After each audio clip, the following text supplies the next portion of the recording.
भारत की राजनीति में नरेंद्र मोदी ने ऐसी लकीर खींच दी है जहां विरोधियों की तरफ से असंभव कह पाना लगभग मुश्किल है। और इसीलिए नरेंद्र मोदी जैसे ही जवाहरलाल नेहरू से आगे निकले तो कांग्रेस को गले का पत्थर लगने लगा। जयराम रमेश तो 2024 के जनादेश पर भी सवाल उठाने लगे। मगर बतौर प्रधानमंत्री नरेंद्र मोदी के 4399 दिन क्या सिर्फ रिकॉर्ड के नजरिए से देखे जाए या फिर आने वाले दिनों में सख्त फैसलों के लिए ऐसी वजह जिसका जिक्र प्रधानमंत्री मोदी अब से थोड़ी देर पहले कर रहे थे, जिससे वो 2029 तक किसी भी हाल में पूरा कर लेना चाहते हैं। मोदी के इस रिकॉर्ड को आईने में रखते हुए उनकी प्लानिंग को समझाती इस रिपोर्ट को आप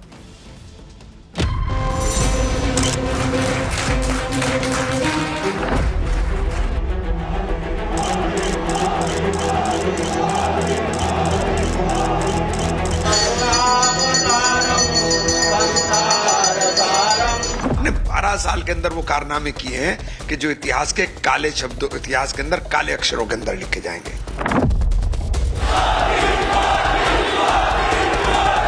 लोकतंत्र का गला घोटने का भी रिकॉर्ड तोड़ा है इन्होंने, झूठ बोलने का भी रिकॉर्ड तोड़ा है। दुनिया में अपना मजाक और जग हंसाई का भी रिकॉर्ड तोड़ा है।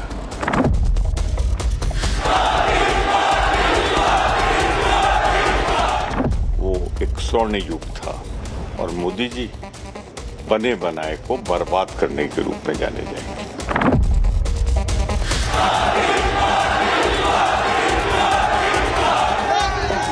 अब झूठे वादे करके सत्ता में आए, रिकॉर्ड बनाया है।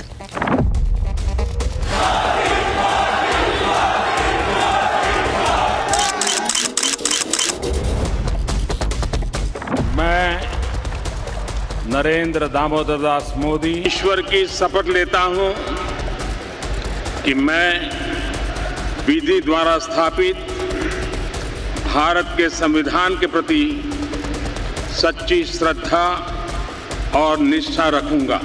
मैं भारत की प्रभुता और अखंडता अक्षुण्ण रखूंगा। नरेंद्र मोदी रिकॉर्ड बना रहे हैं और कांग्रेस किलस रही है।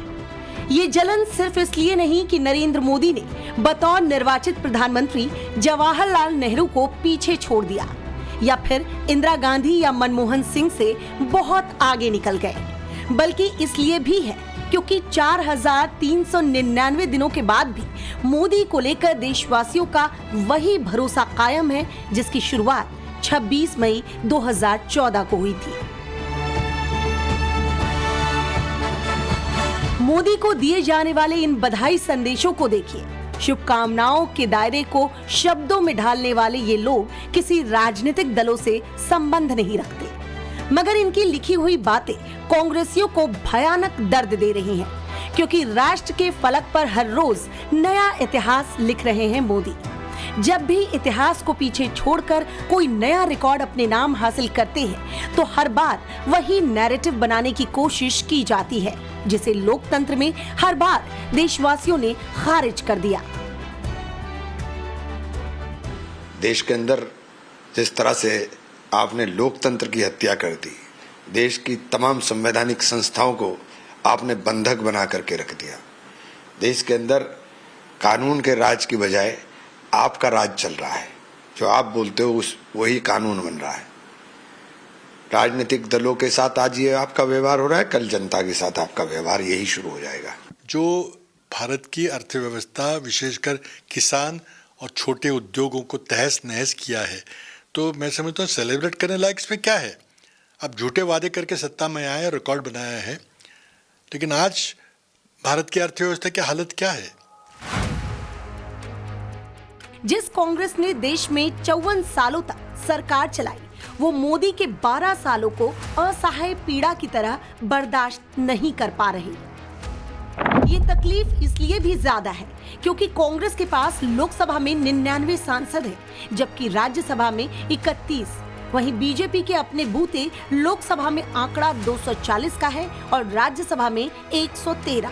कांग्रेस देश के महज 7 राज्यों में ही सिमट कर रह गई, जिसमें भी 3 में वो साझीदार के तौर पर है, जबकि बीजेपी देश के 22 राज्यों में सरकार का हिस्सा है।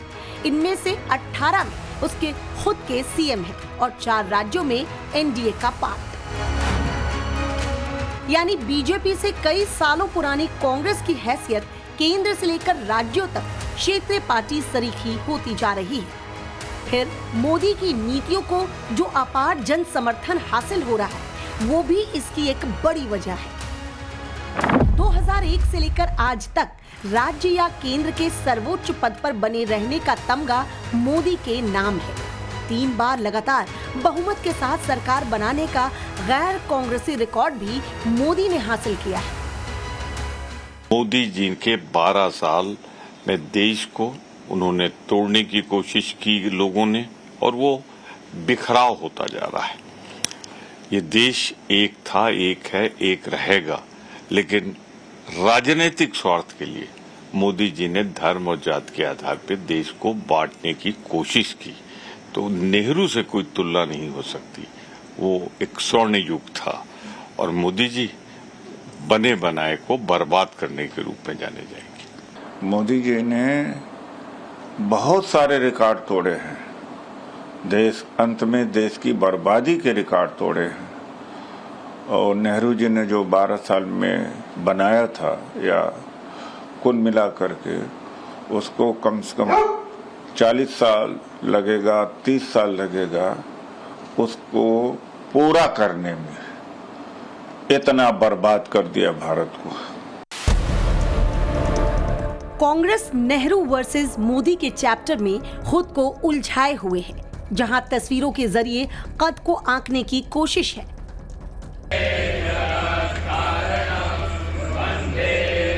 जबकि बीजेपी के लिए ये ऐसा मौका है जिसमें सेवा का निरंतर भाव और कर्तव्य पथ पर डटे रहने की भावना है। इसी सोच के साथ बीजेपी नेताओं ने मोदी के लिए पूजा की। कामना यही की गई कि मोदी का परचम ऐसे ही लहराता रहे, दुनिया भर में बुलंदी कायम रहे।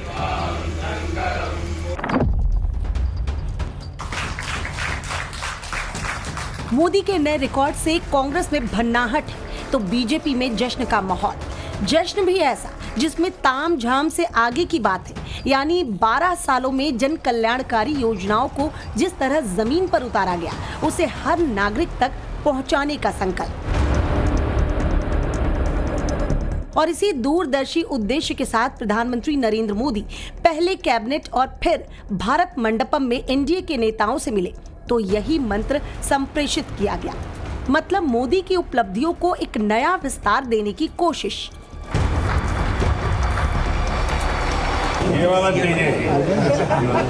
खुद मोदी ने झालमुड़ी खाकर यही संदेश देश की जनता को दिया। जो मेन माननीय प्रधानमंत्री जी का मैसेज था, सेवा की भावना को निरंतर बनाए रखें, नागरिकों की आकांक्षाओं को समझें, जमीन से जुड़ें और जमीनी हकीकतों के हिसाब से जमीनी स्तर पर जो हमारे नागरिकों की आकांक्षाएं हैं, उनके अनुसार हम अपनी स्कीम्स और हमारे कार्यक्रमों का विस्तार करें। ये मेन मैसेज है। यूं तो मोदी ने अपने कार्यकाल में कई बड़े फैसले लिए, मगर डिजिटल इंडिया, आतंकियों पर स्ट्राइक, 3 तलाक कानून, आर्टिकल 370 को हटाना, CAA कानून और ऑपरेशन सिंदूर के तौर पर जो कदम उठाए हैं, उनका जिक्र सालों साल तक होता रहेगा। मोदी की इस दूरदर्शिता का असर है कि इंटरनेशनल लेवल पर भी उन्हें बड़े नायक के तौर पर देखा जाता है, जिसकी पुष्टि आज भी कई देशों के नेताओं ने उन्हें बधाई देकर की। अपनी एक असाधारण दुनियावी छवि बना लेने का गौरव उन्हें हासिल है। पर यह क्यों हो रहा, उसके पीछे शायद भारत के और लोकतांत्रिक भारत के आजादी के बाद शायद वो पहले राजनेता है जो इतने बड़े स्वप्नदर्शी और साथ ही उसको इंप्लीमेंट करने वाले, महज सपना नहीं, उस सपना को साकार करके यथार्थ प्रैक्टिकली धरती पर उतारने वाले वो अकेले राजनेता। अब सवाल आगे का है, 2029 तक प्रधानमंत्री नरेंद्र मोदी कौन से सख्त फैसले लेने वाले हैं जिससे कि मोदी विरोधियों के लिए बची खुची उम्मीद भी खत्म हो जाएगी। क्या समान नागरिक संहिता पर कड़े फैसले लिए जाएंगे? क्या लोकसभा परिसीमन पर फिर से नई रणनीति बनाई जाएगी और क्या मोदी एक राष्ट्र एक चुनाव की ओर बढ़ेंगे? 2047 में विकसित भारत के विजन को आधार मानकर मोदी लंबी प्लानिंग कर रहे हैं और फिर विरोधियों की छटपटाहट देखकर तो यही लगता है कि 2029 तक आते आते वो ऐसा शॉक देने वाले हैं जिसकी उम्मीद ना तो भूतो ना भविष्यति वाली होगी। देश देख रहा है एक अकेला कितनों को भारी पड़ रहा है, एक अकेला कितनों को भारी पड़ रहा है। अरे नारे बोलने के लिए भी उनको बदल करना पड़ता है। जो भी ये बोलता है जन के फर्ज से आवाज की जवाब देना। आदरणीय सभापति जी, एक कन्विक्शन के कारण चला हूं, देश के लिए जीता हूं, देश के लिए कुछ करने के लिए निकला हुआ हूं और इसलिए ये राजनीतिक खेल खेलने वाले लोग उनके अंदर वो हौसला नहीं है, वो ढूंढ रहे हैं, बचने का रास्ता खोज रहे हैं। कल्पना से परे मोदी के कार्यों को आंकने के बजाय फिलहाल तो मोदी की लोकप्रियता महसूस कीजिए, जो देश भर के जर्रे जर्रे में बढ़ती जा रही है। और वो इस बात का प्रमाण है कि मोदी के प्रति यही अगाध विश्वास बीजेपी को उस शीर्ष पर ले जा रही है जिसकी उम्मीद बहुतों को नहीं थी। कांग्रेस भी शायद इसी गुमान में थी कि नेहरू तो छोड़िए, मनमोहन को भी मोदी पछाड़ नहीं पाएंगे। लेकिन मोदी के बारे में कहते हैं कि वो आंकड़ों को ध्वस्त भर नहीं करते, बल्कि ऐसी लकीर खींचने में माहिर हैं जो सही मायने में राष्ट्र की आवाज होती है। आज 12 साल पहले की बात करते हैं, आए दिन घोटाले हो रहे थे, आए दिन बम ब्लास्ट हो रहे थे और आज देश दुगनी स्पीड से दौड़ रहा है। इतने बड़े एक्सप्रेसवे बन रहे हैं, नए नए एयरपोर्ट्स बन रहे हैं और हर गांव व ढाणी तक रोडों का कनेक्शन हो रहा है। जब ऑपरेशन सिंदूर की करोड़ों भारतीयों की आस्था और करोड़ों भारतीयों का जो शक्ति का प्रदर्शन किया और समस्त विश्व में जो भारत की शक्ति दिखाई और जिन जिहादियों ने भारत के महिलाओं का सिंदूर मिटाया, उनको जो हिसाब से उन्होंने जवाब दिया है वो भारत की पूरे विश्व में एक बहुत बड़ी शक्ति का प्रदर्शन है। जैसे स्कॉलरशिप सबका विकास किया, उसके अलावा आरोग्य क्षेत्र में जैसे हमने देखा बड़ी बड़ी हॉस्पिटल बनाई, उसके ग्रांट पास करवाए, उसके अलावा अच्छे डॉक्टरों का निर्माण किया, ये सब युवाओं के लिए किया है। 2026 में हम देखते हैं, पहले अगर कोई कंपनी का सीईओ होता था वो 40, 45, 50 साल के ऊपर होता था, लेकिन अब देखते हैं कि 25 साल का व्यक्ति अपने स्टार्टअप के माध्यम से युवाओं को रोजगार देने का काम कर रहा है। ये देश के प्रधानमंत्री जी की ही पहल थी, जब स्किल डेवलपमेंट के माध्यम से अलग अलग सेक्टरों में युवाओं को तैयार करने का काम किसी ने किया तो देश के प्रधानमंत्री जी ने किया। मोदी की उपलब्धियां कांग्रेस को भले ही गले का पत्थर लगे, मगर सच ये भी है कि आत्मसम्मान से राष्ट्रीय गौरव तक मोदी ने भारत को उस मुकाम तक पहुंचाने का काम किया जिसमें आत्मविश्वास से लेकर प्रभाव भरपूर है। विरासत, संस्कृति, क्षमताओं के प्रति गर्व की अनेकों कहानियां दर्ज हैं। देशवासियों को उम्मीद है मोदी इसी कर्तव्य पर डटे रहेंगे और दुनिया के नक्शे पर भारत को ऐसी पहचान दिलाएंगे जिसे रिकॉर्ड बुक में सबसे नायाब माना जाएगा। Bureau report, times now Navbharat.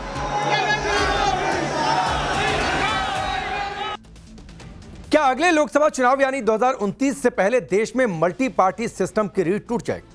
और क्या 2-3 राष्ट्रीय दल ही देश की राजनीतिक दिशा और दशा को तय करेंगे? यह सवाल इसलिए क्योंकि वो ममता बनर्जी जिन्होंने कांग्रेस छोड़कर अपनी अलग पार्टी बनाई थी, जिन्होंने बंगाल में कांग्रेस का राजनीतिक अस्तित्व लगभग खत्म कर दिया था, जो राहुल की क्षमता पर सवाल उठाती थी, आज वही ममता बनर्जी कांग्रेस के साथ अपनी पार्टी टीएमसी के विलय की कोशिशें करती नजर आ रही। सवाल यही है कि अगर यह सियासी सौदा होता है तो इसकी कीमत क्या हो? रिपोर्ट देखिए।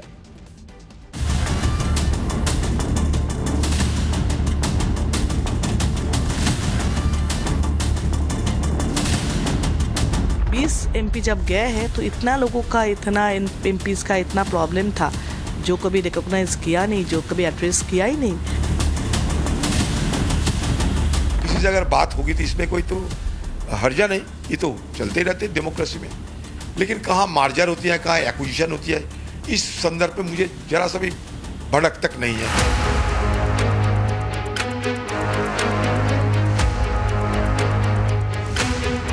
64 एमएलए तो कांग्रेस के साथ नहीं जा रहे हैं, तो एमपी नहीं जा रहे हैं, एमएलए नहीं जा रहे हैं, जहां तक मुझे मालूम है म्यूनिसिपैलिटी भी नहीं जाएगा।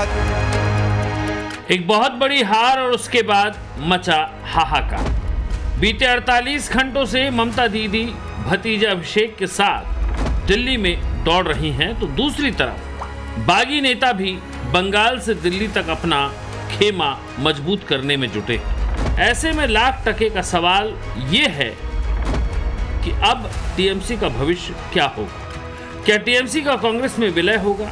और सबसे बड़ी बात कि अगले लोकसभा चुनाव यानी 2029 से पहले क्या देश में मल्टी पार्टी सिस्टम की रीढ़ टूट जाएगी? ये सवाल यूं ही नहीं उठाए जा रहे, क्योंकि वो टीएमसी जिसे पश्चिम बंगाल की सबसे बड़ी काडर बेस्ड पार्टी कहा जाता था, विधानसभा चुनाव में मिली करारी शिकस्त के बाद ताश के पत्तों की तरह ऐसे बिखर गई कि पार्टी के अस्तित्व पर ही संकट मंडराने लगे। बंगाल में टीएमसी के बागी ऋतव्रत बनर्जी का ताजा दावा है कि अभी तक 64 विधायक ममता का साथ छोड़ चुके हैं, जबकि टीएमसी के 20 सांसद भी बागी हो चुके हैं। फिलहाल 64 है, 64 एंड रनिंग, 64 एंड काउंटिंग। तो कल देखा जाएगा, अभी तक फिलहाल 64 है। ये संख्या और भी क्या बढ़ सकती है? हाँ, बढ़ेगा तो जरूर, मैंने कम होने का कोई बात नहीं है, आगे जाएगा। ममता के मौजूदा हालात बता रहे हैं कि टीएमसी का काडर बेस्ड पार्टी का बुलबुला फूट गया है, क्योंकि विधानसभा में करारी हार के बाद बात सिर्फ नेताओं की बगावत तक ही नहीं, उस गुस्से की भी है जिसका सामना टीएमसी के बड़े नेताओं से लेकर छुटभइये नेताओं तक को करना पड़ रहा है।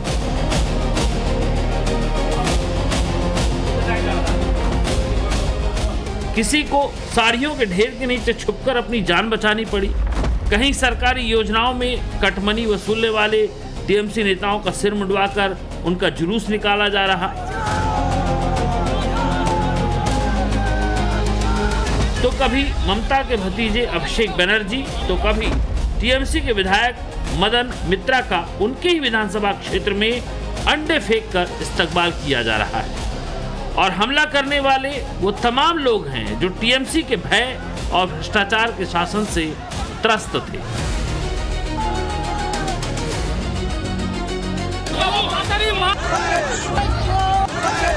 मतलब बंगाल में 15 साल के बाद टीएमसी का मजबूत स्तंभ जैसे ही धराशायी हुआ, पार्टी के कथित सो कॉल्ड काडर में भगदड़ मच गई और लोग अंडे मारने लगे। किसी ने भी नहीं सोचा था कि सिर्फ एक हार के बाद ममता जैसी दिग्गज नेता की पार्टी का ऐसा हाल हो जाएगा। सवाल तो बनता है, क्या मजबूत काडर वाली पार्टी के साथ ऐसा भी होता है?